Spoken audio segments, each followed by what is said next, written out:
Pessoal, ontem eu falei para vocês acerca de um vídeo do desembargador Sebastião Coelho. Nesse vídeo, o desembargador Sebastião Coelho alertou para a possibilidade de uma comoção nacional, ou seja, das pessoas simplesmente não aceitarem as ações do Supremo Tribunal Federal que intentam contra o Bolsonaro e tomarem as ruas e parar tudo. Hoje, a esquerda fala também sobre parar tudo, sobre tomar as ruas. A gente vai falar um pouquinho sobre esse caso aqui.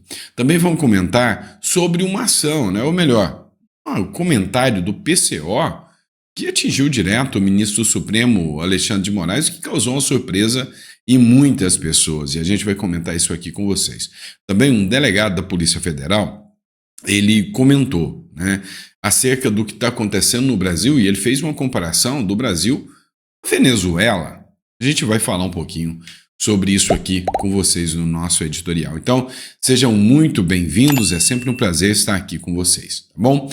Bora começar. Antes de mais nada, eu peço a você que se inscreva, curta, compartilhe, isso é muito importante. Hoje é 23 de novembro de 2024, é sempre um prazer estar aqui com vocês. Lembrando a vocês que o e-book Segredos Milionários dos Leilões está disponível para você fazer o download. Eu tenho certeza que você vai gostar muito do conteúdo que a gente traz para vocês nesse e-book, tá bom?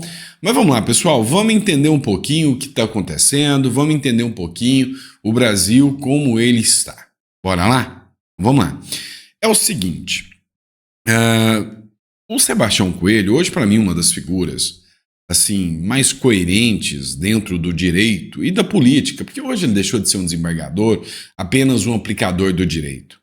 Passou a ser um advogado, que também aplica o direito, mas uma figura política. E não descarto, em hipótese alguma, de ser o futuro senador, né, pelo pelo Distrito Federal, certo? E ele falou da possibilidade de uma comoção social, ou seja, o povo tomar as ruas, caminhoneiros pararem contra as ações abusivas e autoritárias que acontecem e contra esse governo, que está causando, sabe, um desacordo gigantesco, gigantesco. Olha só o que o sobrinho neto, né, acho que é o bisneto, sei lá, sobrinho neto da Dilma Rousseff falou sobre parar tudo também. Dá uma olhada, matéria do Pleno News. Então, lembrando para você que todas as matérias que a gente traz são com as devidas fontes, a gente cita as fontes para vocês. Pedro Rousseff, pelo sobrenome, você é capaz de apostar sobrinho de quem, né? O DNA de quem tem ali, né? Pedro Rousseff. Brasil vai parar para festejar se o Bolsonaro for preso. Será que vai ser isso mesmo? Será que o Brasil inteiro está contra o Bolsonaro? Será que os números mostram isso? Será que as eleições de 2024 mostraram isso? De que o Brasil é de esquerda? O que complica é que eles pegam uma pequena minoria radical chamada esquerda, a left people do Brasil, e acham que o Brasil age daquela forma. Acha que o Brasil está do lado do Irã, acha que o Brasil está do lado da Venezuela, acha que o Brasil é comunista, acha que o Brasil é esse tipo de gente que não quer trabalhar, não quer produzir, né? A gente já está cansado dessa situação toda que se afigura no Brasil. Olha o que ele falou aqui. Vereador eleito em Belo Horizonte e sobrinho neto da ex-presidente Dilma Rousseff. Pois é, olha só, sobrinho, DNA da Dilma, né? Da Dilma Rousseff, Pedro Rousseff, afirmou que o Brasil vai parar para festejar o ex-presidente Jair Bolsonaro se ele for preso. A declaração ocorreu em resposta a um discurso do deputado federal Nicolas Ferreira, do PL. E aí a minha pergunta para você é, você acha que o Brasil vai parar para festejar? Ó, a pergunta é simples. Tá certo o petista? Será que o Brasil é esquerdista? Será que o Brasil vai parar para festejar? Será que o Brasil vai parar tudo, vai tomar as ruas, caminhões parando, caminhoneiros parando, vão se indignar? Ou a terceira opção, a qual eu temo ser mais plausível. Todos vão assistir, atônitos, sem fazer nada, com medo, a prisão do Bolsonaro. E só a turminha petista vai comemorar. E aí, mais uma vez, né, eu reitero, né, o delegado falou sobre o Brasil se assemelhar a uma Venezuela, nada mais do que isso. Vamos falar agora também do ministro do Supremo Alexandre de Moraes, uma decisão que ele tomou em relação ao Anderson Torres. Lembra-se do Anderson Torres, foi diretor, né, da Polícia Rodoviária Federal, acabou sendo preso, ficou muito tempo preso, depois foi liberado, mas com medidas protetivas, tornozeleira, não poderia sair à noite. Pois é, o Alexandre de Moraes acaba de dar outra decisão sobre o Anderson Torres. Moraes flexibiliza cautela para Anderson Torres cuidar da mãe com câncer. Pois é, há muitos dias o Anderson Torres vem implorando, quase, sabe, se humilhando para que o ministro Supremo Alexandre de Moraes autorize ele sair à noite para cuidar da mãe que tem câncer. Chegou ao ponto do salário dele ter sido cortado. Tá? Cortado, olha só o tamanho da situação que o Brasil se encontra. Matéria do Correio Brasiliense, então citando a fonte para vocês. O ex-ministro Bolsonaro estava com restrições de saída de casa durante a noite e nos finais de semana. O ministro do Supremo Tribunal Federal, Alexandre de Moraes, atendeu ao pedido de flexibilização da medida cautelar de Anderson Torres, ex-secretário da Segurança Pública do Distrito Federal e ex-ministro da Justiça no governo de Jair Bolsonaro, autorizando sua saída de casa durante o período noturno e aos finais de semana. Torres, que cumpre a prisão domiciliar determinada pelo STF, solicitou a flexibilização das medidas para poder cuidar da sua mãe, que está com câncer. Ela mora com o pai de Torres, de 73 anos, que, segundo advogados do ex-ministro, não tem condição de cuidar dela devido à sua idade avançada. Além disso, Anderson Torres está entre os 37 indiciados no caso relacionado ao suposto plano para matar o presidente Luiz Inácio Lula da Silva, o vice-presidente Geraldo Alckmin e o próprio Alexandre de Moraes. Olha, os autos ainda não foram apresentados, né? A maioria das coisas que acontecem no Brasil correm em sigilo, em segredo de justiça. É o meu posicionamento jurídico inicial. Eu não acredito, tá? Não acredito nessa narrativa da tese de um golpe de Estado e da tentativa de assassinato dos ministros, tá? Se não houve execução, é como eu disse, né? Eu vi até um Mourão falando sobre isso. É o seguinte, falar bobagem não é crime não. É crime a partir do momento que você coloca os atos executórios. No Brasil, nós temos a fase de cogitação, a fase de preparação e a fase de execução. Eu vou te dar um exemplo.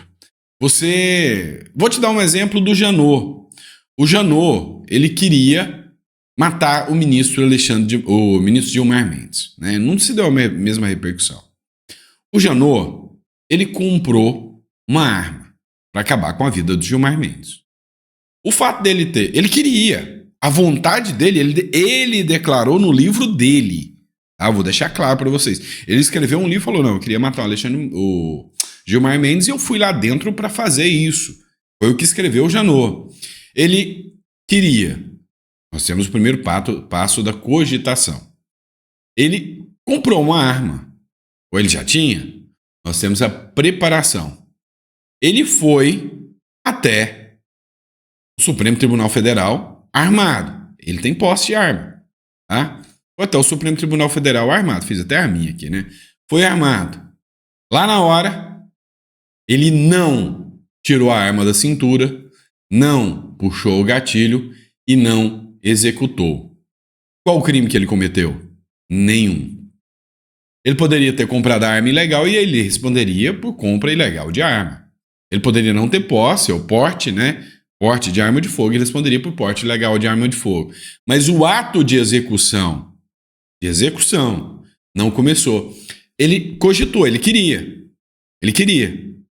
Ele preparou, pegou a arma, enfiou na cintura e foi.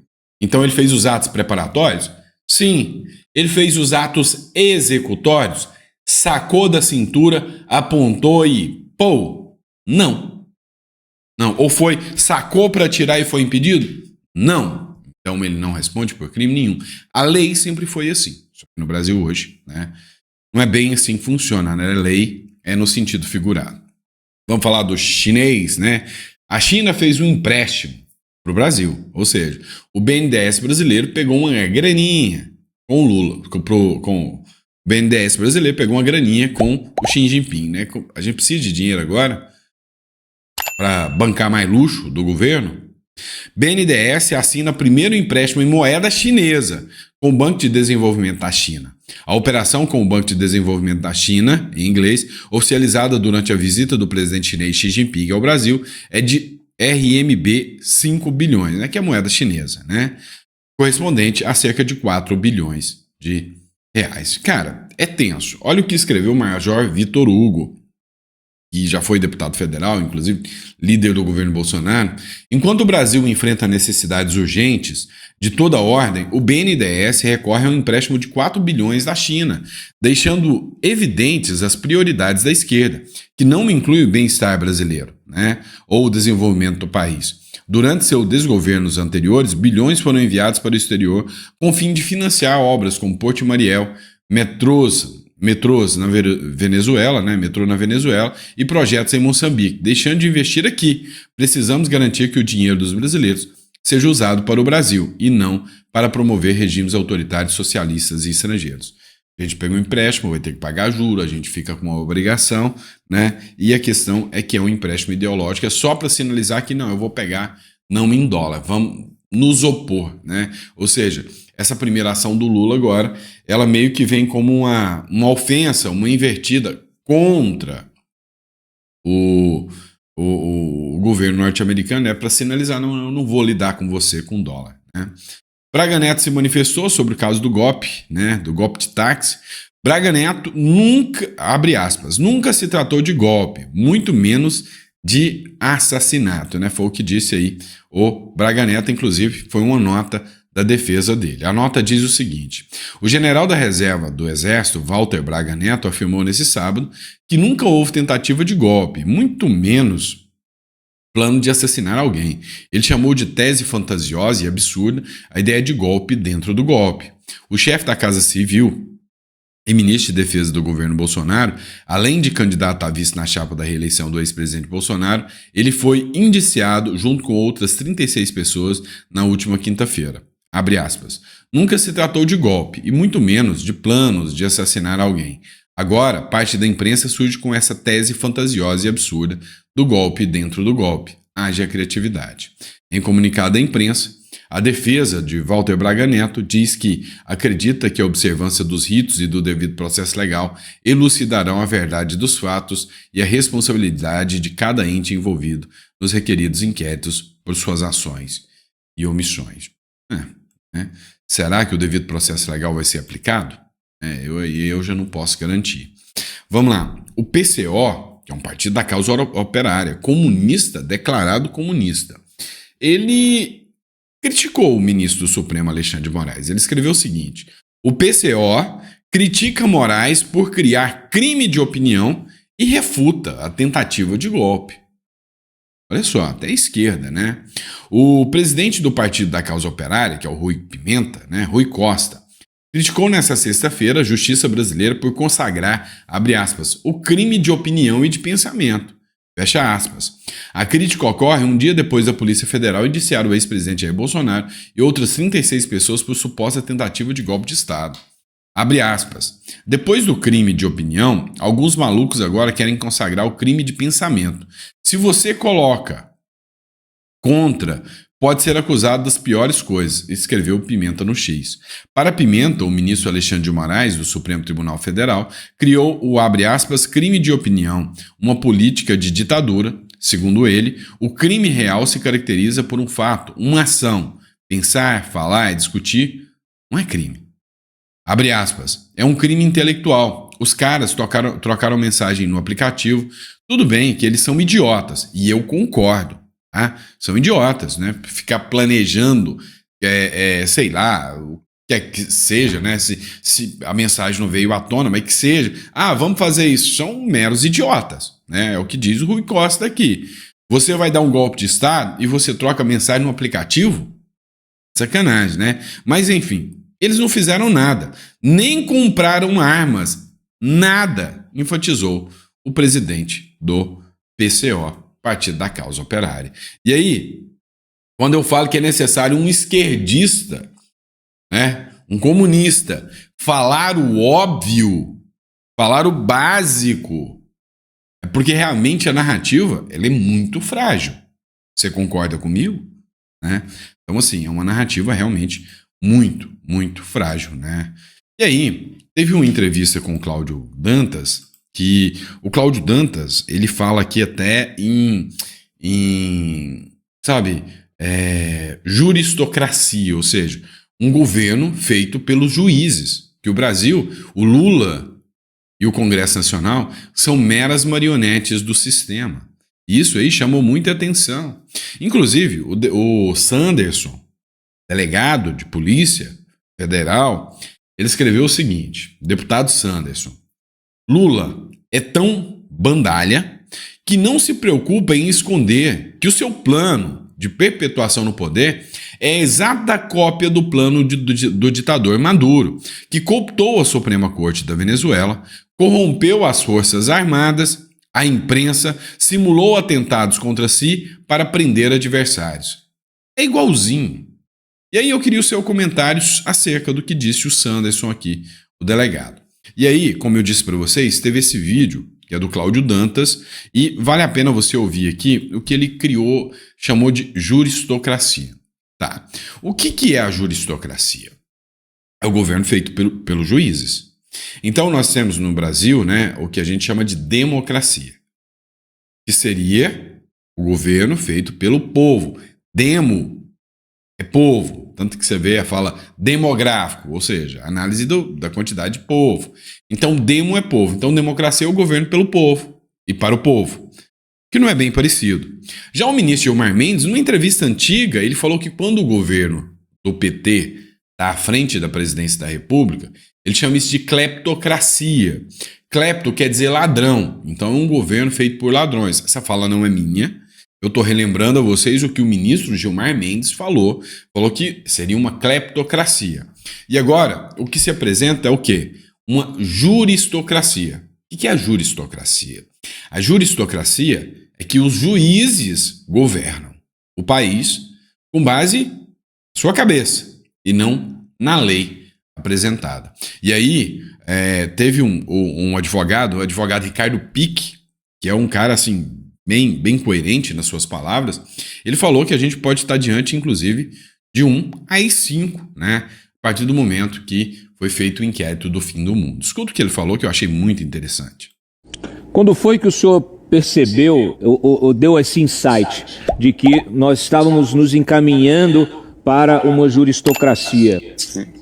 Olha, eu acho que o que realmente eliminou qualquer dúvida com relação a esse quadro foi a instauração do inquérito do fim do mundo, né? Para mim, esse é um emblema, é o símbolo máximo do poder desproporcional que o Judiciário e o Supremo Tribunal Federal, especificamente, assumiu no Brasil. Olha só, ele fala que a partir do inquérito do fim do mundo foi o momento que o Judiciário tomou todo esse poder para si. Interessante o ponto de vista dele, é bem interessante, né? Vamos continuar aqui para a gente poder entender aqui qual que é o ponto de vista dele. O inquérito do fim do mundo, eu tenho dito, ele é o AI-5 do atual regime, né? Dá plenos poderes para o Supremo Tribunal Federal. Porque ele subverte totalmente a separação de poderes, ele mostra que o Supremo tem poder efetivo para conduzir investigações, conduzir processos totalmente à revelia da separação de poderes prevista na Constituição, decidindo quem ele vai julgar, quem não vai, independentemente de haver foro privilegiado ou não, independentemente de direito de defesa, independentemente de devido processo legal. Enfim, ele mostrou com muita claridade que existe um poder acima da lei, acima da Constituição no Supremo Tribunal Federal hoje. Eles, evidentemente, acham que, ou talvez achem que estão exercendo esse poder para o bem, mas o fato é que ele vai além da lei, vai além da Constituição. É interessante a forma que ele trata, que ele fala hoje de um poder supraconstitucional, ou seja, acima da Constituição. Então, o que eu quero que vocês entendam, né? E aqui tá um pouco mais técnico, eu tento fugir do tecnicismo, eu tento ser o cara mais simprão do mundo para poder trazer de uma forma que você entenda. Mas o que ele tenta explicar aqui é mais ou menos o seguinte, olha, há uma flexibilização da lei e da Constituição no entendimento dos juízes, né? Na visão do Dr. Ricardo aqui, ele fala o seguinte, olha, Não importa mais o que a lei diz. A vontade deles é o que vai prevalecer. Então, quando você vê as teses mirabolantes, mas o ministro vai ser declarado impedido. Não, eu vou mudar meu entendimento, eu não sou mais impedido. Um exemplo prático é que o caso do 8 de janeiro, por exemplo, o caso do Bolsonaro, que está sendo analisado agora, jamais poderia estar dentro do Supremo Tribunal Federal. Por incompetência, nenhum tem um foro privilegiado. Entretanto, o Supremo Tribunal Federal decidiu, no entendimento deles, e são eles que escolhem o que é a competência deles ou não. Foda-se a Constituição. A Constituição diz qual é a competência de cada um. Mas na visão deles, não importa a opinião da Constituição. E é isso que está acontecendo no nosso Brasil. Aí eu te pergunto, onde a gente vai parar? Bom, obrigado, pessoal. Fiquem com Deus. Eu espero ver vocês no próximo editorial. Daqui a pouquinho a gente volta, tá? Às 9 horas da noite. Lembrando a vocês que o livro Segredos Milionários dos Leilões está disponível para você fazer o download. Você faz o download, faz o código Pix aí, paga o valor que você acha justo. Esse livro realmente está muito bom, tá? Próximo livro, tá? E eu quero fazer até uma enquete com vocês, né? O próximo livro, em que sentido vocês querem? Sobre finanças pessoais? Vocês querem um livro sobre como ganhar dinheiro na internet? Ou vocês querem um livro sobre como proteger o seu patrimônio? Eu vou fazer uma enquete aqui e vocês respondem para mim, tá bom? Grande abraço, fica com Deus e até o próximo editorial.